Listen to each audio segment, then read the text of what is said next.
So I think we've all probably have heard the parable in some way or another talking about, either babies or bodies that come floating down the stream Oh, and yeah. people jump in to try to save them. And um, even before I heard the end of that the first time, very shortly after, someone was saying, and then another body, and then another. And I'm sitting there and I remember going, wait a minute, we need to still find out why, right? Yeah. And then the moral comes up, or the next part comes up and says, but then someone said, we need to go find out why. And I had Yeah. already come to that conclusion. It's Yeah. like, okay, you don't sit and wait for stuff like this and let it continue to happen. Fix it. Right. So it's that kind of thing that drives me to not accept that people are stuck in a situation that is not just, that is not productive, not fair. We change it. I don't necessarily like the word leader. I bucked against that for many, many years in the very beginning of this work. And finally, I just gave up on it because people are going to use that word, right? Because I believe we need to do this together, right? So when my children, I felt, were being discriminated against in the school system, particularly around discipline, I was like, enough. And Elder Larry Carter was the chairperson of the youth committee or education committee with the NAACP. And I have to give him the credit for getting with parents and saying, okay, I need you to write down, I need you to document for me things that have happened with your children in the school system so that we can present it to the school board to say, there's a problem. Because what was happening was the system was trying to isolate these as individual incidents and not a collective of something's not right. And one particular teacher at the elementary school, it was amazing once these stories start coming together to say, wow, this is not a good person. Shortly after that, he was gone. But it was during that process that I understood there's a deeper level to what's going on. Working second shift pretty much the whole time that my children were in the school system. Finally, a day shift job opened up when they were like at the middle school and high school. But by that time, there'd been a lot of damage done already, especially with my son. So I was able to become more engaged in community. And about the time the issue with the children came along, I also, when I started working, it was because an African-American woman had been hired. Now I work at Hubble Lighting, right? Had been hired, and she had not made it through her probationary period. And she felt it was because of race. So she complained to the NAACP. NAACP went to Hubble to say, what's going on. And even though I had been applying there for 4 years, I had never gotten a call. And once they went in, I got a call. And once I got into that plant and on second shift, there were only 2 other African Americans out of over probably 100 people. And that was just on second shift. And on first shift, there were probably only about 2 or 3 also. And it was a kind of a hostile environment with some folks. Other folks wasn't an issue, but there were a handful of people who did everything they could to try to get me upset or make me quit, get me fired before that probation. And one particular evening, I was working on an assembly line with another older African-American woman. And the people on the line were trying to pal her up with stuff. And it was irritating me. So I'm like, okay, I know how to play this game. So in my position, I kicked it up a notch and started piling the people between us up. They didn't like that either. And then finally, when I'd had enough, I kind of blew up that evening, and the supervisor got involved, and we ended up going to her office, and who was an African American supervisor who had been hired just a few weeks after I had been. And she told me during that meeting that she was going to let me go because I didn't smile enough. Because at that Hubble, once they were called out, hired some African Americans, and this African American supervisor had let a couple of other African Americans go, and it was stupid reasons like, well, didn't think they liked the job. Well, one woman was working another job, almost two other jobs, because one was part-time, and then coming in there and working from 4:30 to 12:30 or 2:30 in the morning if we had to work overtime. And because we didn't smile enough, or she was letting us go because she didn't think I liked my job. Well, damn it, if I'm doing my job, what difference does it make if I smile or not? So it was that situation where I had had enough of this woman being mistreated that I said, no more. This is going to stop. And it saved my job. Understanding they weren't hiring African Americans. When they were being hired, they were being mistreated. Children were not being treated fairly. It was just like, okay. So I went to the NAACP and at first I tried to call, whatever, got no response. So finally I went to a meeting one day, and the next thing you know, I am engaged in the process, speaking before the school board about doing studies to find out what's going on, which, the data was there, but they spent a lot of money getting folks to do a study to see what was actually going on. And I remember being at that meeting, and this time I was still on second shift, so I would have to take vacation time to be at a school board meeting at night to make sure there was a presence. So a couple of us went to the meeting, and the data showed, yes, there's a disparity there. And I remember people didn't like that. So they challenged them to go back and, relook at it this way and look, did you do this? You know how the whole thing goes, right? And I remember them coming back and giving their results. And it was a little bit softer this go round. But the bottom line was, it was there. And to this day, it just irritates me that people who are supposed to be professionals were coerced into telling a lie. That's all it was. That, and especially with my children being mistreated and the other children in Montgomery County not being treated fairly, it was just like, okay. And I remember my daughter coming to me once she understood that when she and her brother came to me with a situation that was going on, that if I felt it was wrong, I was going to be doing something about it. And her coming to me and starting to tell me about her friend and this friend and that friend. And I remember I was cooking dinner and turning and looking at her and going, I can't take care of everybody's child. That's all I can do to take care of you and your brother. Well, God said, let's see about that.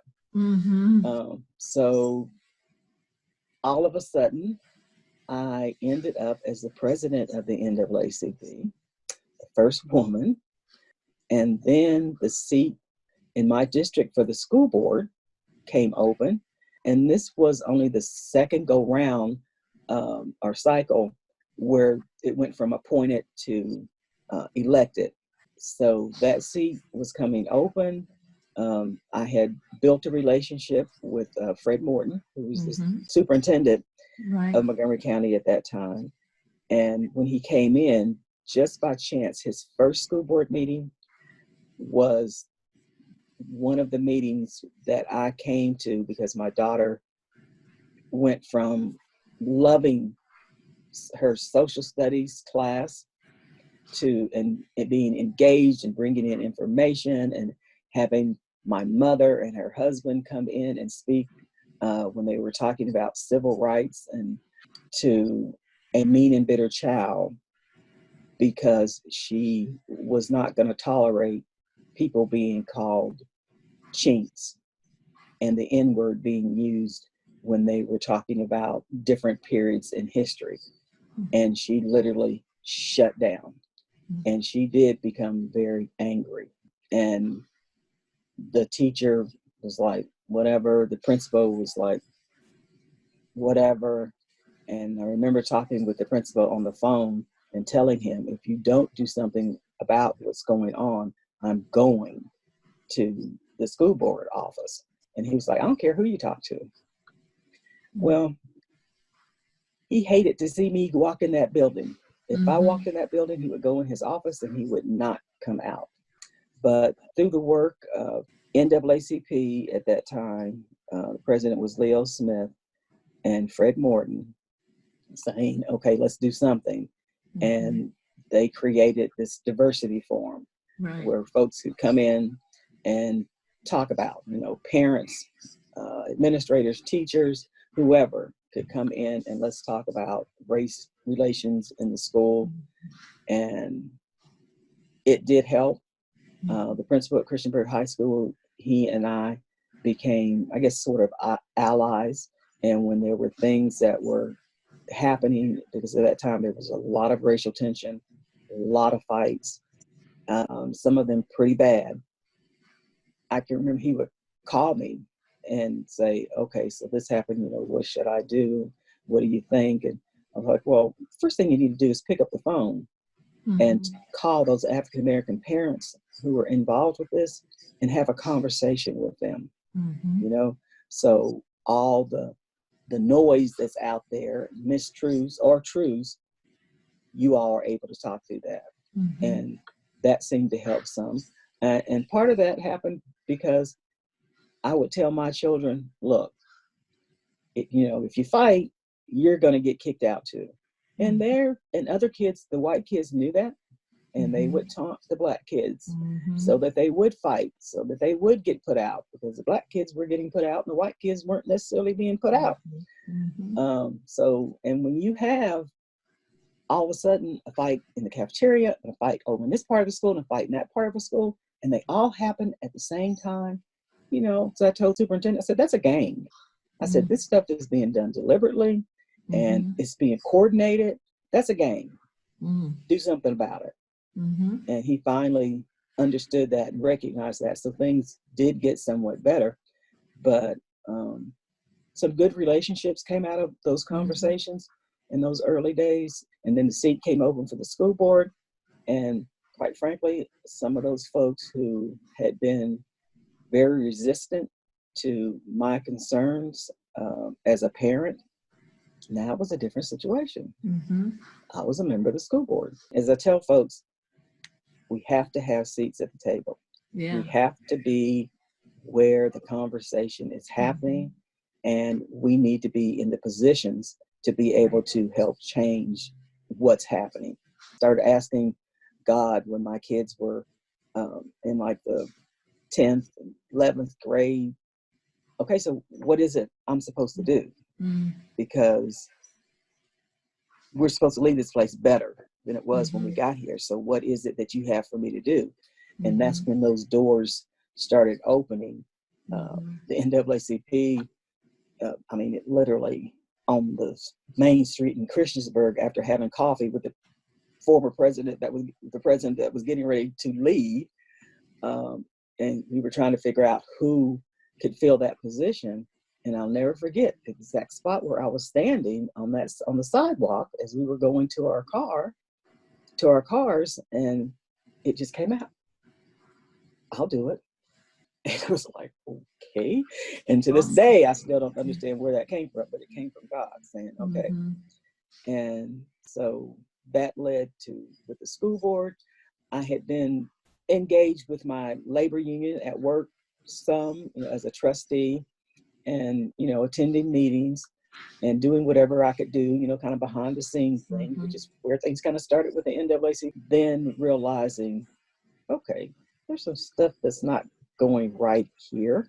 Mm-hmm. These folks who are in these positions of leading this local, which the things that they do have an impact on, at that time, hundreds of people in that building, was not right. They were kind of like giving us up. Mm-hmm. So I said, okay. I stepped up, ran for office to the executive board, and, you know, 2 elections, didn't make it because people were complacent and said, oh, didn't make it. I had to do this, had to do that, but I'm sure you won, right? I'm like, no. And because just like now with our, as we know, if Right, people don't show right, up, right. crazy things can happen. Eventually, I was elected president of the local, or administrative chief steward, and then the president. And all this work all just has come together. It's all the same work. The union work, you know, went to another level. We hired our first African-American female superintendent. And at that point, I became chair of the board. Um, so things just kind of, everything went to a higher level, Mm-hmm. kind of at the same time. And I understood the real meaning of standing fast. And sometimes it needs to be just understood. Mm-hmm. No, things are going to change. It's not going to be this way. And for those who think you're going to come in and disrupt us from moving forward, think again, Mm-hmm. because I'm not going to stand for it. Mm-hmm. And because I know God has put me in these positions, Mm-hmm. and He doesn't put us in these positions and leave us. So I just trust. I walk on faith, and I just trust. When I take a stand because something's wrong, then He's going to be there to help me and guide me to help make that right, to help bring in people, because there's so many people in this community who have trusted and believed in things that I'm saying and things that I'm trying to do. And that's why I don't think of it as a leader, because there are so many people doing this work at the same time, and that's what impacts the change. You know, sometimes the idea or the vision may come to me, like the dialogue on race. You know, our Mm-hmm. community group, which was formed from two former NAACP presidents who just felt something's missing.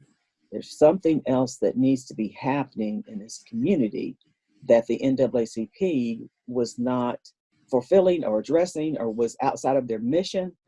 And we sat down and talked about it, and the community group came out of that. A small group of people, there was 10 of us, and we pretty much kept that 10 people core, started learning how we can impact through philanthropy. Mm-hmm. And our new Mountain Climbers Giving Circle was formed. And that's a whole nother story. But being able to, from going from a group, a small group, who was putting in grant proposals to the community foundation of the New River Valley, asking for seed money, you know, $500 to help us with, you know, figure out programming and things like that. And that was in 2003, 2004, 2005. We got like a total of like $1,500 over 3 years. To in 2005 forming the New Mountain Climbers, and in 2006 we were sitting at the table as a grantor Uh-huh. and funding programs in the community Uh-huh. by putting our funds together and being in contact to have those funds leveraged with the Ford Foundation. And now we have an endowed fund. We've put thousands of dollars back into the community.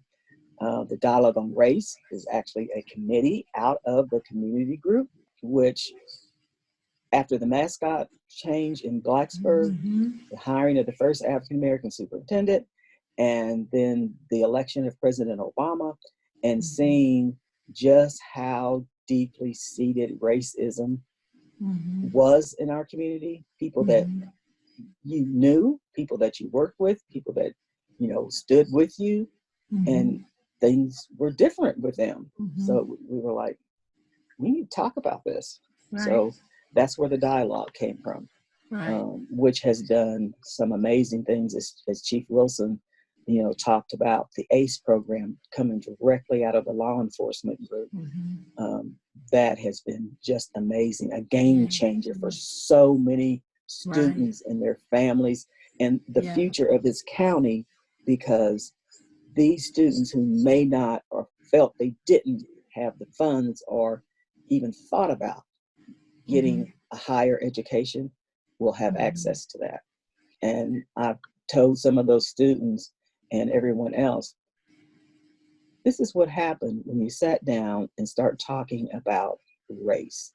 Mhm. This program that will be impacting this community and this country for generations, Mhm. because we decided to talk about race and that Mhm. things were not right. And when you start talking about how you correct it, removing barriers, that's where that came from. So, sometime Yeah. with some of our focus groups Right. with the dialogue, um, others have done amazing things, others not so much. And folks get kind of discouraged and go, yeah, but the group over here, what are we going to do with this? And I'm like, well, don't worry about it. If Yeah.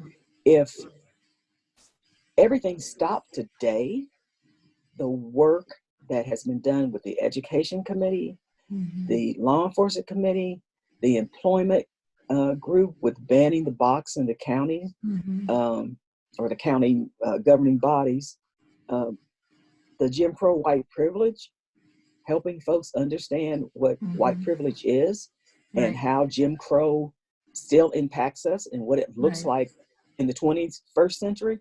Right. Um, we've done amazing work Yes. here. Yes. So I don't get real discouraged that Yeah. everything doesn't fall right in a row, because Yeah. things happen the way they're supposed to happen.